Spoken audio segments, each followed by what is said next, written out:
হযরত লোকমান বললেন দুইটা কারণ, কিন্তু আল্লাহ রাব্বুল আলামিন অন্য প্রসঙ্গে তার কথা মোতাবেক আল্লাহ তাআলা কেন তার নামটা কোরআনুল কারীমের ভিতরে দিলেন, আল্লাহ তাআলার ভাষায় আমরা শুনবো, ঠিক কিনা বলে? জি। আল্লাহ তাআলা লোকমান সম্পর্কে তিনি স্বয়ং তিনি বলছেন, ওয়ালাকাদ আতাইনা লোকমানাল হিকমাতা আনিশকুরু লিল্লাহ ওয়া মান ইয়াশকুর ফাইন্নামা ইয়াশকুরু লিনাফসি ওয়া মান কাফারা ফাইন্নাল্লাহা গনিয়্যুন হামিদ।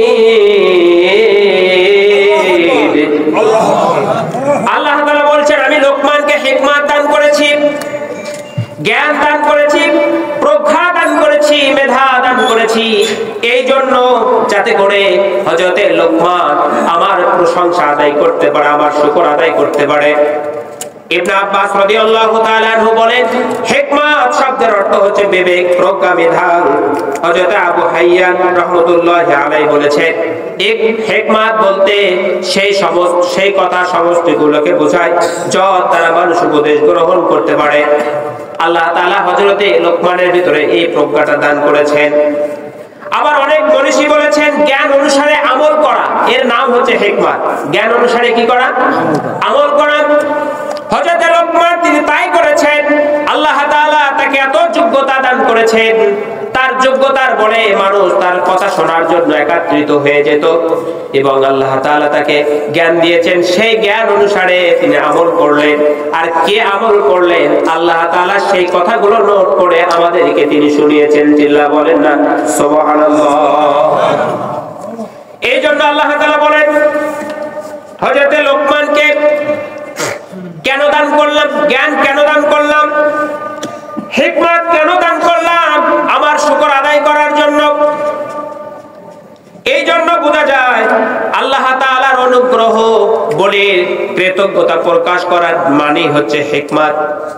আল্লাহ রাব্বুল আলামিন তার সাথে সাথে সেই আয়াতের ভিতরে বলেছেন, ওয়ামাই ইয়াশকুরু ফাইন্নামা ইয়াশকুরু লিনাফসি ওয়া মান কাফারা ফাইন্নাল্লাহা গনিয়্যুন হামিদ। আল্লাহ তাআলা বলছেন, যে ব্যক্তি আমার শুকর আদায় করে তার জন্য আমার নিয়ামত বাড়িয়ে যায়, আর যে ব্যক্তি অকৃতজ্ঞতা করে তার জন্য নিয়ামত ছিনিয়ে নেওয়া হয়। ফাইন্নাল্লাহা গনিয়্যুন হামিদ, কেননা আল্লাহ তাআলা অভাব মুক্ত, সর্বগুণে গুণান্বিত। চিল্লা বলেন না সুবহানাল্লাহ। যাতে করে আমাদের মনে কোনো প্রশ্ন না আসে যে আল্লাহ তাআলা শুকর আদায় করার জন্য জ্ঞান দিয়েছেন, তার মানে বোধহয় আল্লাহ তাআলার রাজত্ব বেড়ে যাবে।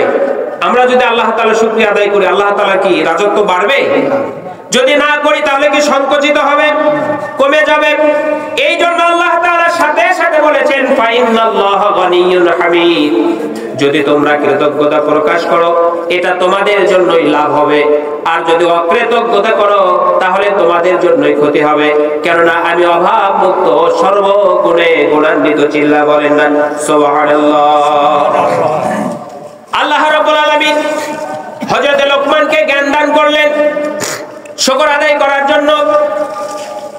আর তিনি কিভাবে শুকর আদায় করলেন, আর শুকর আদায় করার পরে আল্লাহ তাআলা তাকে কি নিয়ামত দান করলেন, এইটা আমাদের শোনার ইচ্ছা আছে না নাই? বলেন আছে না নাই? কার কার আছে হাত তুলে দেখান। তাকবীর দেন, লিল্লাহি তাকবীর, লিল্লাহি তাকবীর, লিল্লাহি তাকবীর। শেষ পর্যন্ত থাকবো তো ইনশাআল্লাহ।